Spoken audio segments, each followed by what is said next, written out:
Good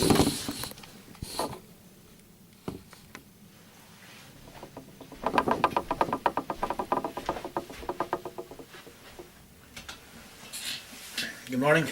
It's Jim Hennager with Table Talk, New People's New Independent Party. And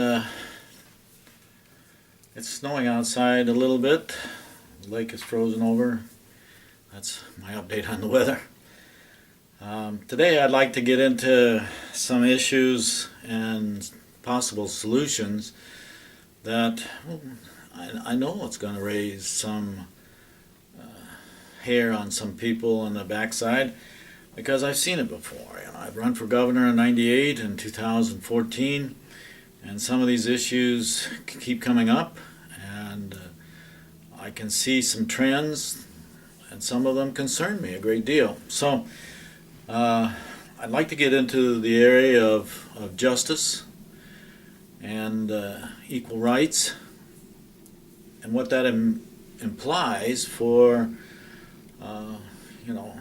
some directions that we're needing to take a look at. Okay, so I have to tell you, I'm a sociologist. I teach criminology. I've taught juvenile delinquency. I think the United States has gone through some trends, particularly in the '90s, where we said we were going to have a war on crime, just like we had a war on drugs and a war on poverty, and we haven't won any of those so-called wars.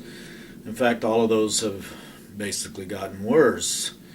And I think it's time that we take a serious look at how we're approaching the whole area of justice and what is rational in these areas, rather than being emotional or trying to be vindictive. The other day I saw somebody who was sentenced to 284 years in prison, and they're like 60 years old. So why do that? That's crazy stuff. Nobody's going to live 284 years, and they're not going to ever get out of prison. But that is a vindictive kind of sentence. It's a irrational kind of sentence. So let's take a look at the broader aspects of justice in the United States. And first, let me say that I realize that justice in the United States is by far more just, more fair than in most countries in the world. There are countries where justice doesn't mean anything, and it's very dangerous places to live in the world. So I appreciate that I live in the United States, and that there is an order, a structure to the justice here. I find it disheartening, however, that it's not always equal and it's not always fair. And I think it can be better. I hope you're picking up that a lot of the complaints I have about our politics, our government, have to do with seeing a standard of how these things operate go down farther and farther, or certainly into a direction where I think in the future we're going to regret not having stood up and pushed back on some of these trends. And what's happening in the United States today, if you're a person of color, you have a 25% better chance of being stopped in a car because of racial profiling. You have a 25% better chance of being arrested because of something they find in your car. You have a better chance by 25% of going to court and being convicted and not having a competent attorney. You have a 25% chance of getting the maximum sentence. You have a 25% better chance of not being paroled early. And when you get out, you have 50%, 70% chance of going back in to prison. So it's a system that's not equitable. And Iowa is one of the most inequitable in these matters. We have probably 2 or 3% African American in our population here in Iowa, but we have close to 23% of our inmates are black, and another large percentage are Latino, and another large percentage are American Indian.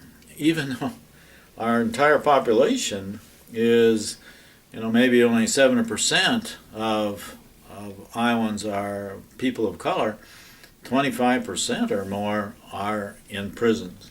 It's to a point where 1 out of 9 adult black men are in prison in Iowa. And it isn't because they commit more crimes, it's because of the system. I know you're saying that's not true, but it is. A lot of studies have shown that people that are white and young and wealthy can get around the justice system. They have good attorneys, they bargain out, they don't go to jail, and it's not an equal system for everybody. Okay? So it makes a difference how you look at this system. If you're looking at justice system, arrest system, the penal system as a vindictive kind of way to punish people, then what you're doing is just throwing them away. You're just throwing them into prison as animals, treating them like animals, and hope that they come out better off. They're not going to come out better off. You don't spend years and years in any prison and come out better off. You might be beat down. You might be, to a mind that you don't want to do anything to go back.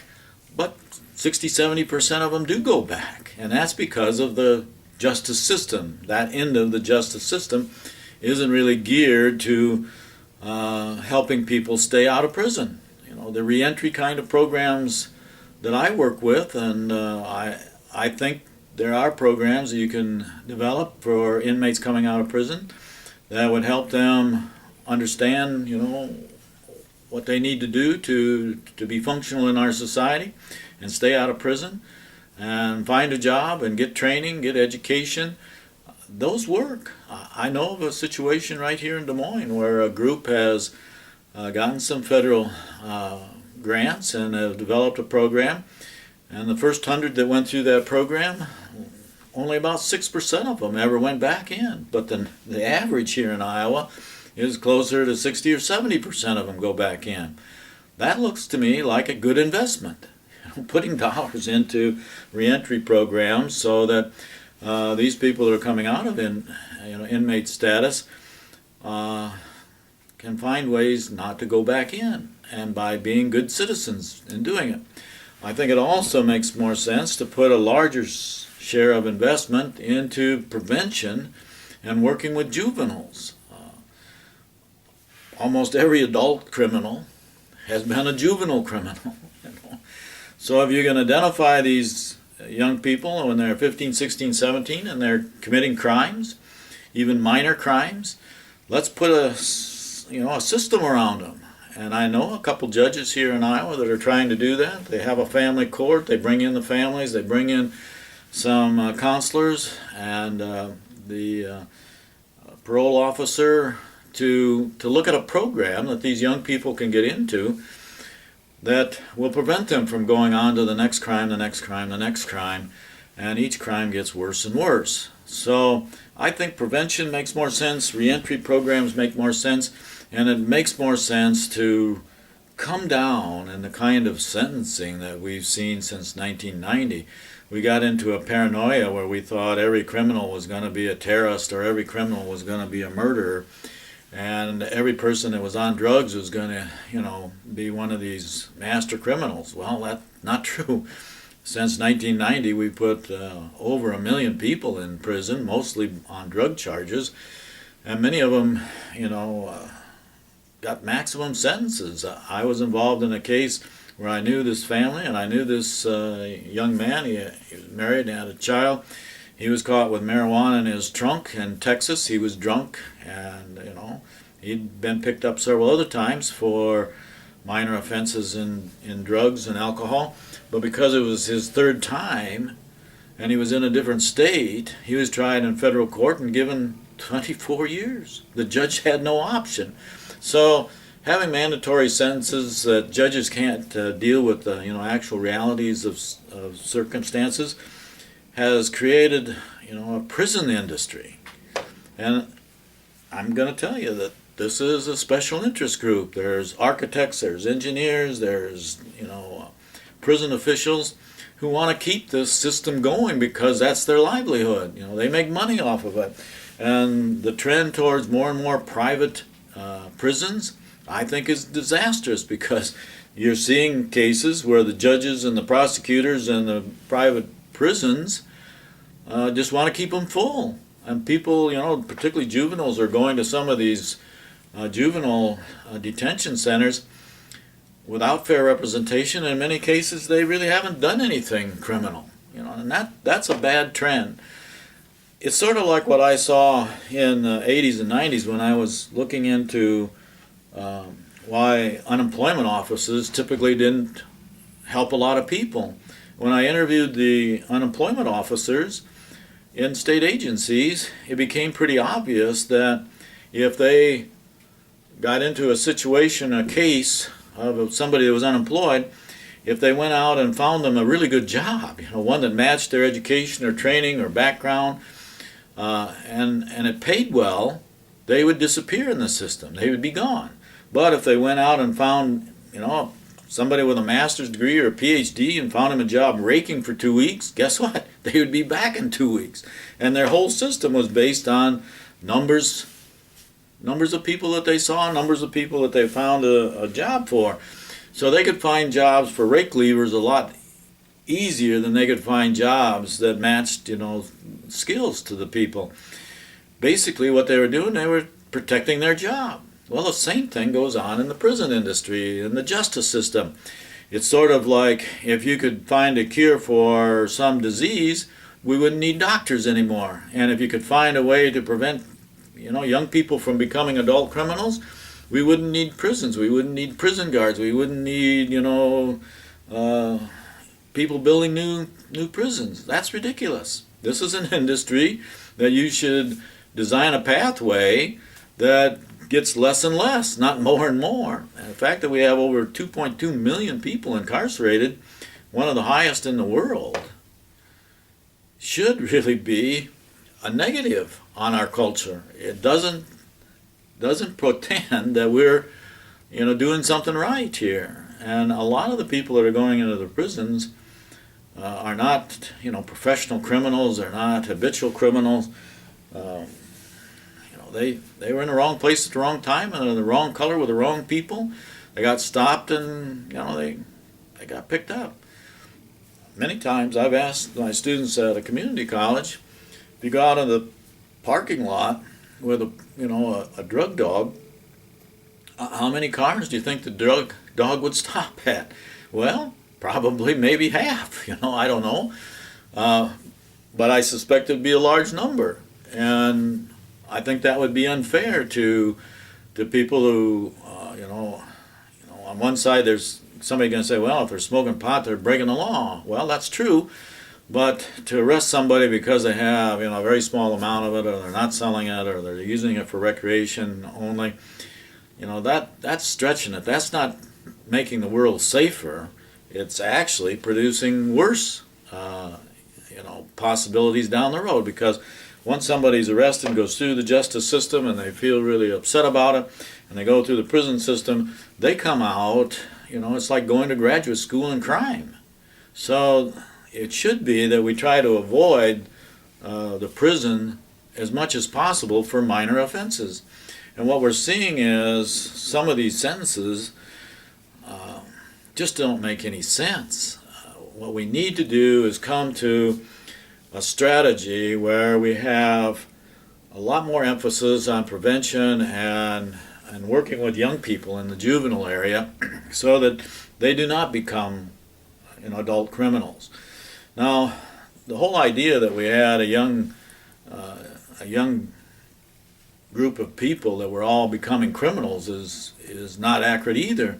There's probably less than 2% of the people under 20, 22 years old that ever get into trouble with the justice system, and less than 1% of them ever end up in incarceration.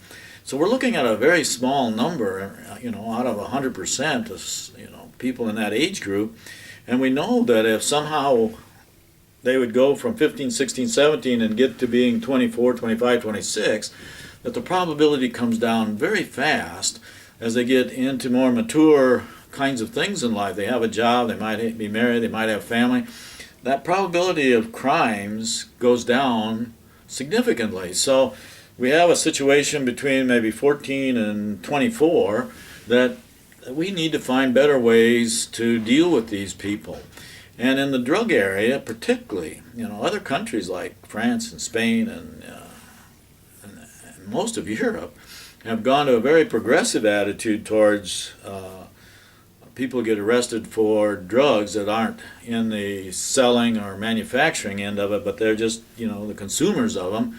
And if they're addicted, so that you give them a small sentence, like it might be 180 days or 1 year or 2 years, depending on their addiction level, so that they go into treatment. And if they go into this 180 days or 1 year or 2 year program, they come out not addicted. That means that they're not going to be involved in those drugs again, and the very good likelihood that they're not going to come back into the justice system. That makes sense, okay?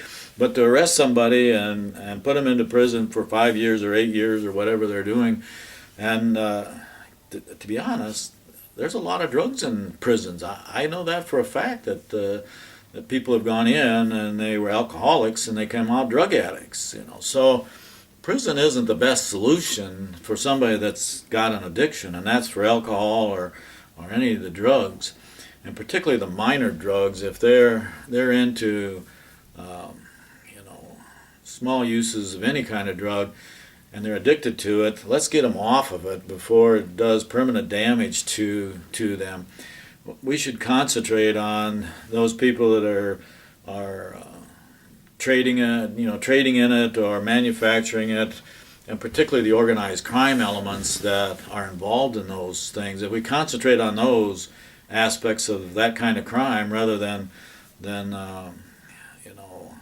trying to lock everybody up that's involved, that's not going to get us anywhere, and it costs an awful lot of money.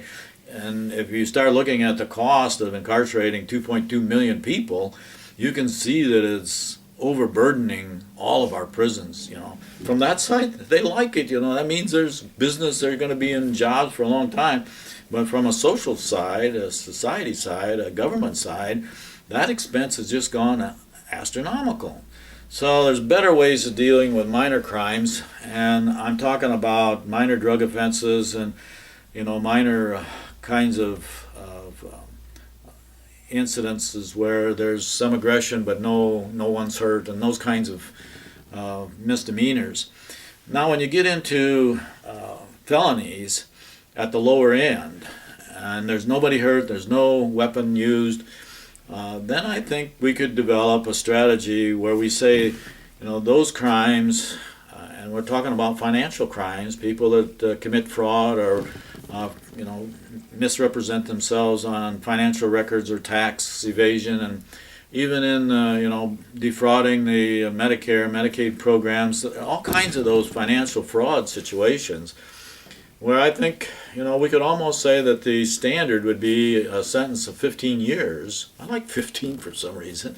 15 years, and they're eligible for parole in 3 to 5, depending on what they do when they're incarcerated. If they take classes, if they have good behavior, and they show that they're going to not get involved in those crimes again, then let them out in 3 to 5 years. But keep the parole on them for the full 15, so that if they have they get out in 3 years and they still have 12 years of parole, they have to report to a parole officer. They have to show that they're maintaining good citizenship, and if that works after the end of 15, then the parole is dropped. But if they don't and they get into trouble again, then that sentence comes back. So they have to complete the remainder of the 15 sentence and plus a new sentence. So that's prevention. That's behavioral change. That's an incentive to change your behavior, and it's working with somebody who should be not on the influence of drugs or alcohol. So that makes a lot of sense to me, that we have an across the board. If it's a minor felony and there's no weapon involved and nobody gets hurt, it's automatic 15 years, out in 3 to 5 if they're good. Now, we have to change how we run prisons. You know, there's a lot of prisons. I've been in there when I ran for governor. I visited some. They're holes in the ground. They're just terrible, and we treat them like animals. And sometimes there's 12 or 15 or 18 in a room, and people are getting raped at night. You know, that's not the way we need to do this. We need to have individual cells, just like little apartments. They have to be able to prove that they can take care of themselves and wash their own clothes, maybe do their own cooking, keep a budget, go to work every day. And I've been an advocate, you know, since '98 that we have a big problem in almost every state with, you know, what's happening to our garbage. We have landfills that are full. That's a good opportunity. I recommended we have 6 regional detention centers here in Iowa for adult inmates, and they're involved with recycling. All of the garbage comes to these 6 centers, and through technology and hard work, that garbage is recycled 100%. Okay, then we're helping society.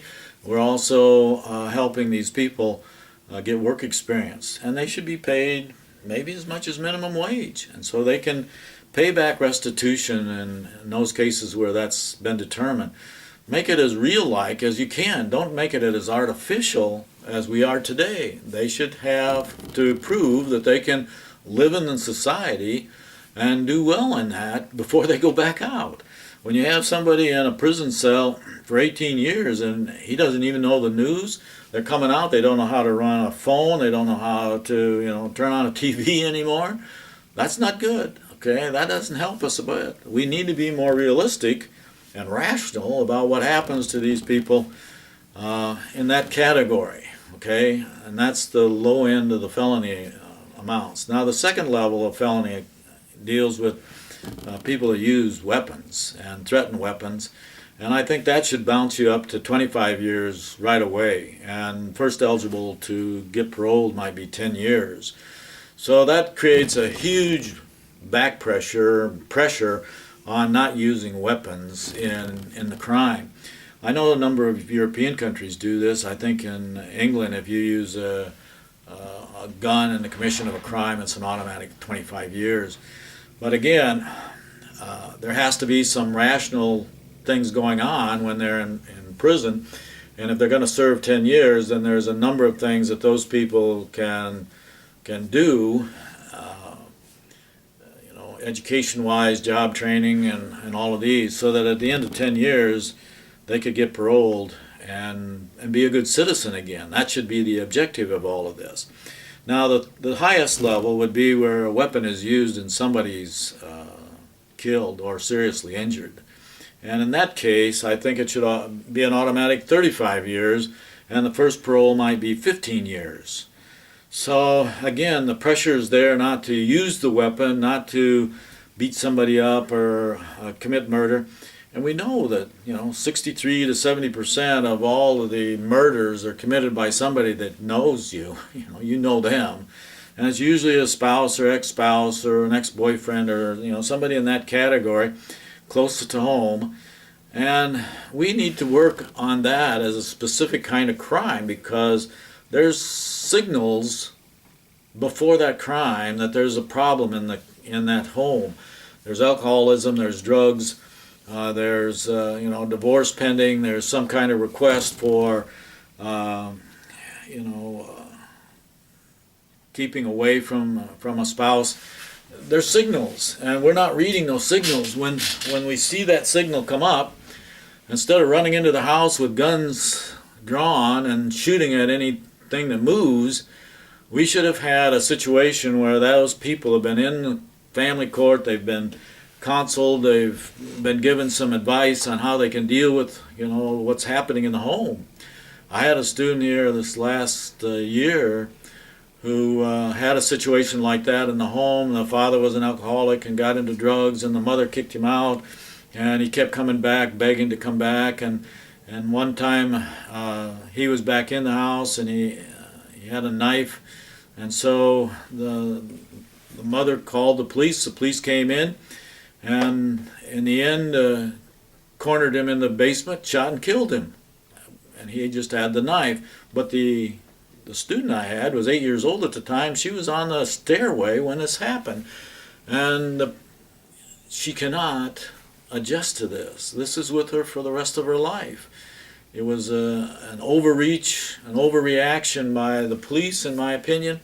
I think police need to be much better trained in domestic abuse and how to handle those kinds of situations. I think we need to have a lot more training on the police department and how to deal with people that are under the influence and are in violent situations.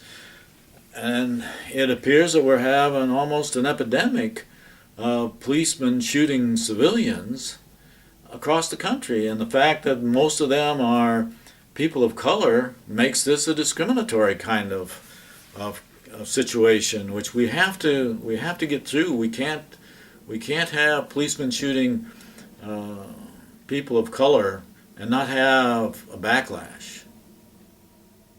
Do I need to say that again? I mean, that's just paramount, that we get better training for our police and that we are able to deal with these situations. It doesn't make any sense for a policeman to get out of his cruiser and shoot a 14-year-old kid or 12-year-old kid with a toy gun in 2 seconds. That's poor training, and I don't know how you can get around it. I understand, the gun looked real and all of that, but we can do better on the police side, but we can do a whole lot better on the justice side. And we need to have more progressive people in the prosecuting area, and we need to have better defense attorneys for these people, and our judges need to be, more into progressive kinds of sentencing. And I think all of that would help us on all these levels of criminal behavior. We can reduce criminal behavior. We can not make it go away, because you're always going to have people that make professional decisions to burn a house down for gain or to rob a jewelry store for gain. You're going to always have that, and you have to have police that can protect you from that. And I don't want to give policemen an undue bad time. They have a tough job. Sometimes they're walking up to a car in the dark and they can't see the people inside. They never know what's going to happen next. So it takes a special kind of person to be a policeman. I think they need more training. They need to be paid better, and we need to support them better. But that doesn't mean that we should allow them or give them license to kill people. And my first recommendation in this regard is, I think, and they're going to go nuts on this, but I think we need to go away from lethal weapons by our police. We need to go to non-lethal weapons that can do things that we need, but not kill. Okay? All right. Now, in Great Britain, they for years have had bobbies, or street policemen that don't carry weapons, and that's become an issue because some of those police officers have been ambushed and killed, and more criminals in Great Britain are using guns, so that becomes another issue. But here in the United States, it's sort of a rite to passage for a policeman to be able to carry that gun, and it gives them sort of a testosterone kind of element to their role, that you better do what I tell you or I'm going to kill you, and that's what's happening. Okay, so I would argue that with some new technologies, we're not talking about lasers or tasers. We're talking about, come right out of science fiction here and give me a weapon that instantly controls somebody. I think they're in the works. I think our military is working on those.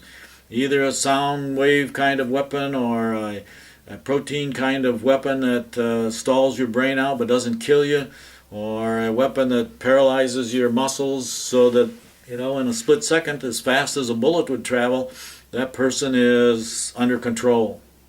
Okay? And, I can see that there could be abuse of that, but it would get rid of that community fear that there's a policeman there that could kill you at any time. And if you take that away and you develop strategies where, you give them a warning, and then all of a sudden if they don't comply, you zap them. And I think I would recommend that to our military as well. They go nuts over that. But I think we need to go in a new direction, and non-lethal weapons in the hands of our police is a good direction to go.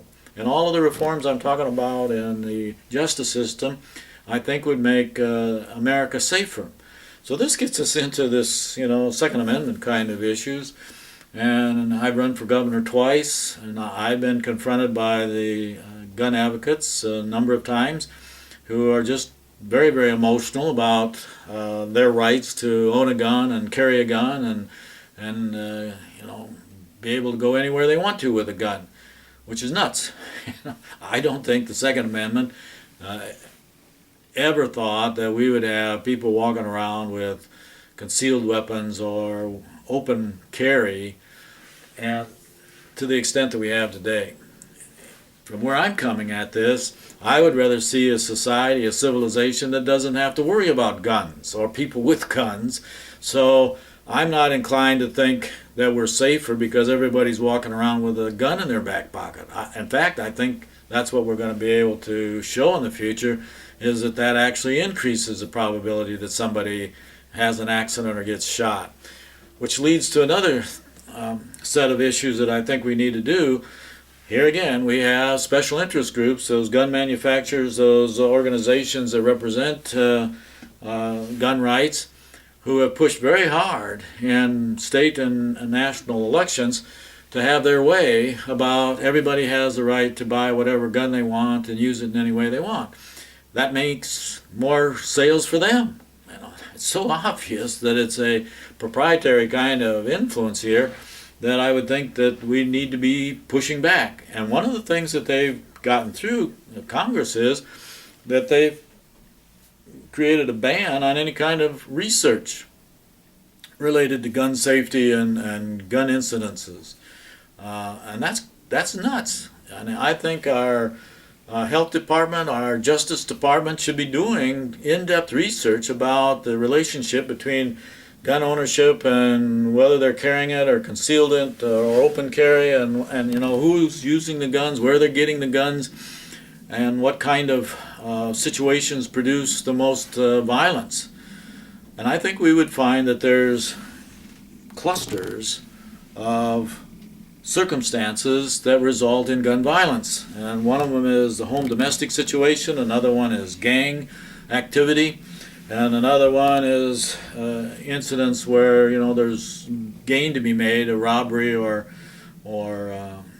some way that people are making money doing criminal acts with guns. So there's clusters. Well, once we realize what those clusters are, I think we can specifically work with those to reduce them. And that might mean special trained police units in poor neighborhoods, or getting more people involved in volunteer work in the neighborhoods where there's a lot of violence. There's a lot of strategies that can be put into these neighborhoods that work. And it doesn't mean that you have to have more people that are policemen with guns that kill.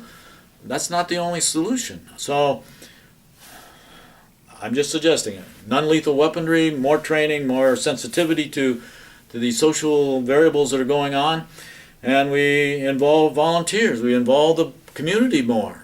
There are people that are very concerned about what's happening in their neighborhoods, and I think they can be brought into this community sense of safety, which is what we really want. We want a safe community, a safe state, a safe nation. Okay? So those are some things that I think we can go to. And as far as the Second Amendment goes, I think, a person should have the right to own a gun, whether it's a hunting gun or a pistol for home safety or self-defense. But I think when you take that weapon outside of the home, they either have to have a hunting license and be registered, or they need to have a permit to have that weapon, and they should have training. They should be able to prove that they're sufficiently trained to manage that weapon. And I think that's a stretch. Here in Iowa, we've changed the laws, and in just a few years, we went from maybe 30,000 people having a concealed weapon permit to now 300,000, you can't tell me that all 300,000 of those people are safe with their gun. Many of them have never shot a gun. Some of the training programs do not require you to show that you can operate the weapon. And we have 2 individuals that have permits to carry that are totally blind. Convince me that that's safe, you know. Plus, there's another issue here that has to be brought up, and that deals with the adrenaline factor. You know, what happens in a situation where people are confronted, or there's a high crisis situation going on, and your pulse goes up, your blood pressure goes up, the blood comes into the main organs in your body, and it basically leaves your fingers and feet, so that at a certain level, let's say at 140 beats, you start losing control of your appendages. And if it goes up to 180 beats per minute, you're as likely to shoot yourself as anybody else.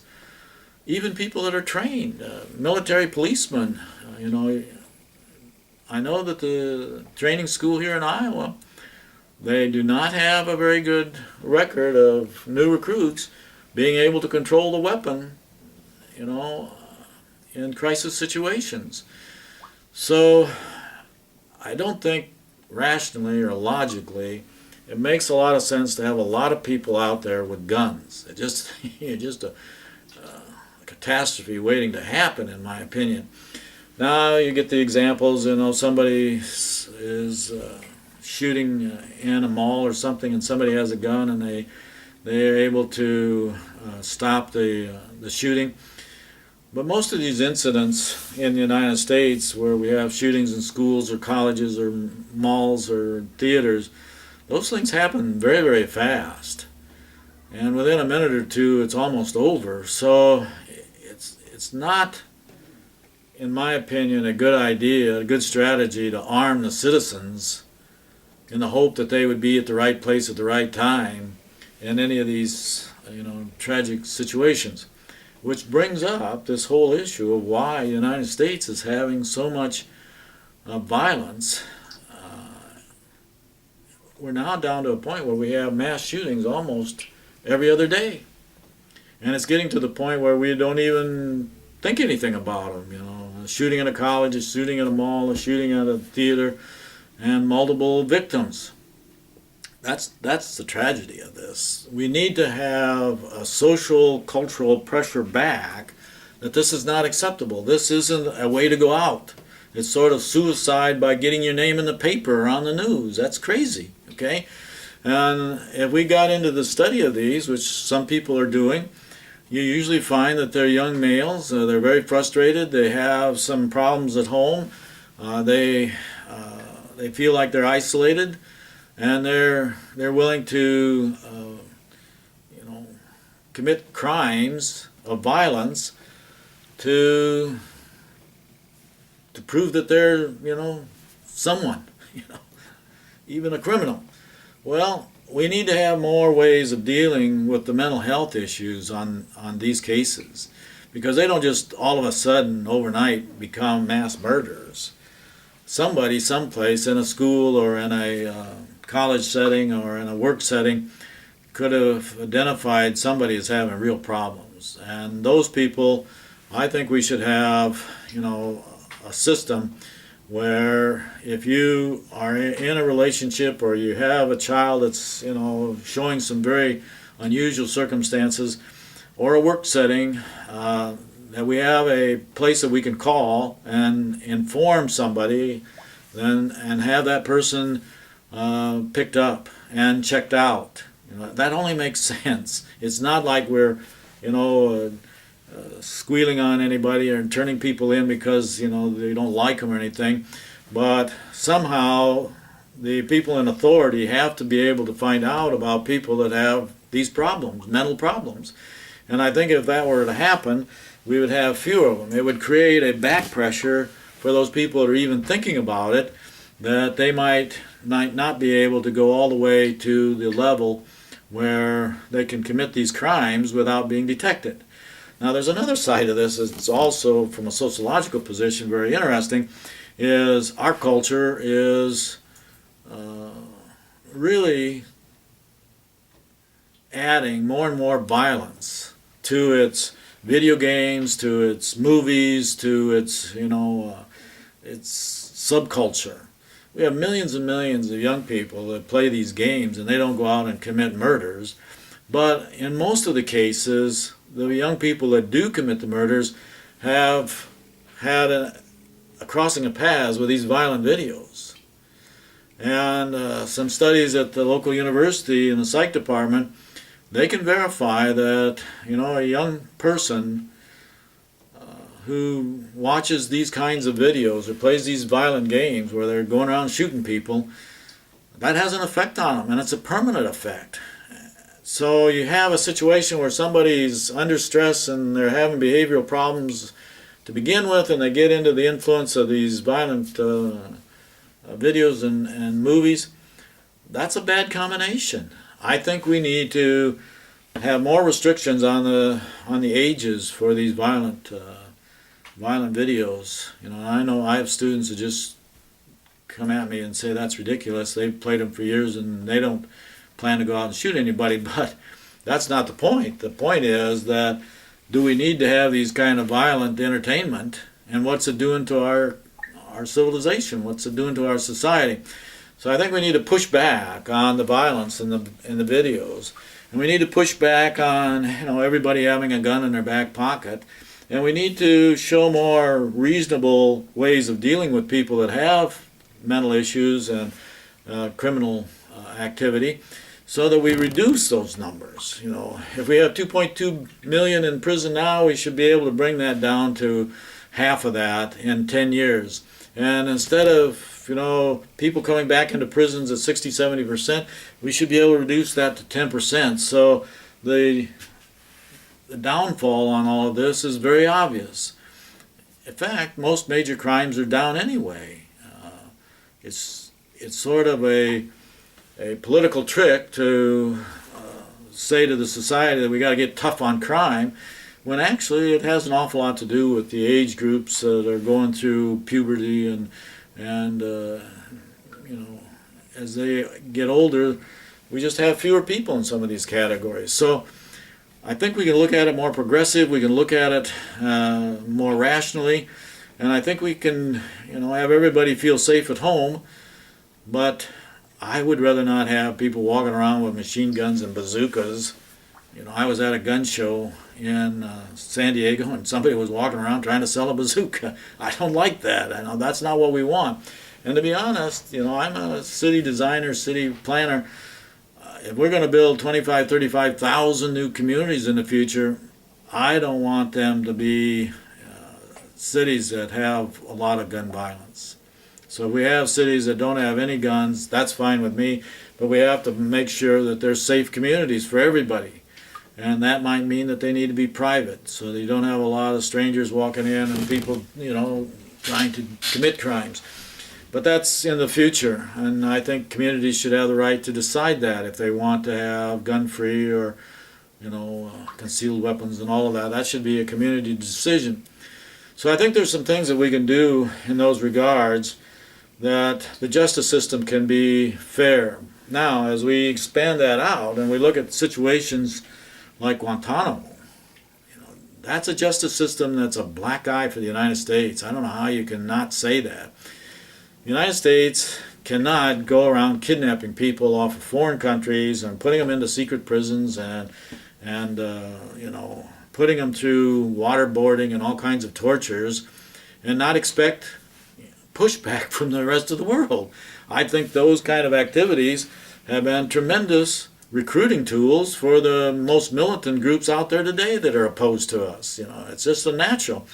And here we have a situation at Guantanamo where one time there might have been 600 and now it's down to 100 and some people there, of which half of them have been approved to, leave.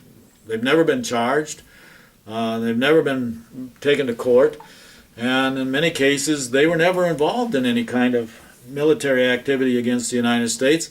It was a circumstance where our intelligence and military intelligence were offering rewards like $50,000 to turn in a Taliban or a militant. And so people were turning in their neighbors because they didn't like them. You know, we had a 15-year-old boy, we had an 80-year-old man, farmer. It's crazy stuff. I don't know who thinks up these kind of schemes, but that doesn't make any sense at all. And of these people that are there, we can't find countries to take them. We can't find, a way for them to go back without being radicalized.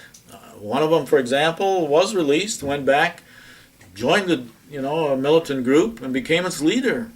So, as a result of that, the military doesn't want to let him go, but it's not a fair thing. I think they either all need to be let go immediately and close down Guantanamo and close down all these prison ships and secret prisons, and we have to state to the world that we're not going to do that anymore. That just seems like the most rational thing that we could do. We have to set the standard of what justice means, and to have people imprisoned without being charged or without being given any defense, that's not justice. I don't know how we can say that. So I think we need to move in new directions in those areas on an international level as well. And it goes back to exceptionalism. We think we have the right to do all of these things and we can get away with it. But there's always pushback and there's resistance created from the rest of the world. And I think that's causing us not only to have a black eye, but it's causing a lot of the terrorist kinds of things to come back at us. And that leads to the last point I'd like to get into. It would seem that the United States government is moving to less and less transparency. There's more and more, highly classified documents. Almost everything now is highly classified so that it's a secret. Everything's a secret. Millions and millions of documents every year are given in the top classification of top secret, which means nobody can understand or, find out what they're really doing. And I think that's very dangerous for a nation to have part of the government operating in secret. I think we have to have more transparency, not less. And I think we need to be more open about some of the events that are happening. For example, I haven't had a student in 40 years that believed Lee Harvey Oswald was the prime suspect in the assassination of one of our presidents. Not one, So the government conclusion isn't something that the public is accepting. The Warren Report just doesn't make any sense. In fact, the 9/11 committee report doesn't make any sense. And I think that's deliberate on the government's part to confuse and misinform and get away with things. So I think that in an era in the future where we have more transparency, we have more willingness to communicate what's going on, I think that's important. But what I'm seeing is that before 9/11, only the intelligence agencies were allowed to basically lie to foreign press, and it had to be a national security issue. But after 9/11, not only were they allowed to lie to foreign press, they were allowed to lie to domestic press and to citizens of U.S. And not just the intelligence agencies, but the military higher authorities could lie, and certain numbers of our government, such as the President, the Secretary of State, the Secretary of Defense, they're now allowed to legally lie to us about events. And so when you look at Benghazi under this, where an ambassador was killed, and they're talking about all of these kinds of small issues, we're missing the big issues. I mean, there was some really big issues of why that happened, and there was an assassination of an ambassador. And that's not even being talked about because it's being covered up by, this email said that or that email said that. That's crazy. I think the United States citizens have the right to know as much as possible about how our government works, and they don't need to know everything day to day, and there's obviously going to be security interests on some things, but it needs to move in the direction of transparency, not obscuring things. Because what's happening, as a sociologist, I can see the trend. All of these events and all of this legislation is moving to a more secret government, a government that is closer to fascism, of being able to control things with fewer and fewer people. And when you bring in these special interest groups by their money, being able to pick the elected officials and have influence on the committees, then we're getting fewer and fewer people running the government. And then when you add that, we can detain people and confiscate weapons, and the U.S. military can make arrests, and all of these kinds of things are infringements on personal liberty in the United States. And I think personal liberty should be a hallmark of who we are as Americans. If we give that up, we've given up almost everything, because we're moving to a martial law kind of situation. And I'm afraid that we could see a false flag, a false situation come up, similar to a 9/11, but maybe, the electric grid is attacked or supposedly attacked, and all of a sudden we're in martial law. We'll never see another election. And that's controversial in itself, but for me, I think the ballot box is the last critical stage for democracy. And if you aren't willing to get yourself educated and know what the issues are and get to the ballot in 2016, I think you might as well kiss it goodbye, because I don't know how much longer we're going to be able to continue in the trend that we are and still stay a democracy. I think already we're an oligarchy, small groups of people, rich people controlling the government and legislation, and that has to change. People have to get off the couch, get educated, get registered, and they have to vote. In my age group in the college classes from 18 to 22, less than 24% of them vote. In the last election, I was willing to give them 200 points if they would just go vote and show me the sticker that I voted. And I had, out of 100 students, I only had 2 or 3 that even went to vote. That's terrible. That's tragic. And across the nation, we have something like 42, 44% voting. And we have countries that we wouldn't even think are democratic, that you get 98% voting. Well, they might only have one candidate, but that's the issue. Is we need people to show that their citizenship involves being involved in the voting process. I'm not asking for rebellion. I'm not asking for militancy. I'm not asking that we dramatically change things. I'm just asking that people know the issues, demand that they be told the truth on things, and that the government do that so that people can vote. I have no objection to giving somebody a $500 incentive on their taxes if they vote. I told you, we'd have a tax system where there's no deductions and no exceptions, but I'd be willing to argue that we need people to vote. Now, the major parties don't want that. They want to control who votes. They want to control their own members.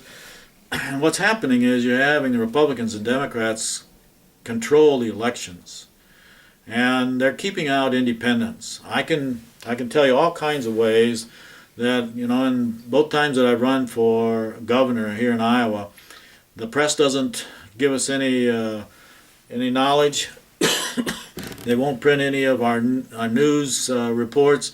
They won't invite us into the debates. They use derogatory language when they talk about independence, and it's a rigged system.